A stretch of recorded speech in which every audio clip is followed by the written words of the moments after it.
Because of Winn-Dixie by Kate DiCamillo.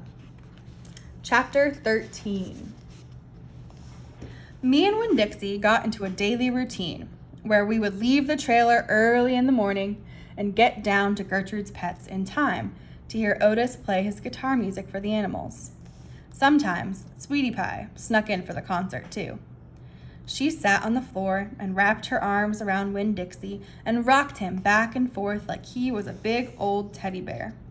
And then when the music was over, she would walk around trying to pick out which pet she wanted. But she always gave up and went home because the only thing she really wanted was a dog like Winn-Dixie. After she was gone, I would sweep and clean up and even arrange some of Otis's shelves, because he did not have an eye for arranging things, and I did. And when I was done, Otis would write down my time in a notebook that he had marked on the outside. 1 red leather collar, 1 red leather leash. And the whole time, he did not in any way ever act like a criminal. After working at Gertrude's Pets, me and Winn-Dixie would go over to the Herman W. Block Memorial Library and talk to Miss Franny Block and listen to her tell us a story. But my favorite place to be that summer was in Gloria Dump's yard. And I figured it was Winn-Dixie's favorite place to be too, because when we got up to the last block before her house, Winn-Dixie would break away from my bike and start to run for all he was worth, heading for Gloria Dump's backyard and his spoonful of peanut butter. Sometimes Dunlap and Stevie Dewberry would follow me. They would holler, "There goes the preacher's daughter visiting the witch." "She's not a witch," I told them. It made me mad the way they wouldn't listen to me and kept on believing whatever they wanted to believe about Gloria Dump. One day, Stevie said to me, "My mama says you shouldn't be spending all your time cooped up in that pet shop and at that library, sitting around talking with old ladies. She says you should get out in the fresh air and play with kids your own age. That's what my mama says." "Oh, lay off her," Dunlap said to Stevie. Then he turned to me. "He don't mean it," he said. But I was already mad.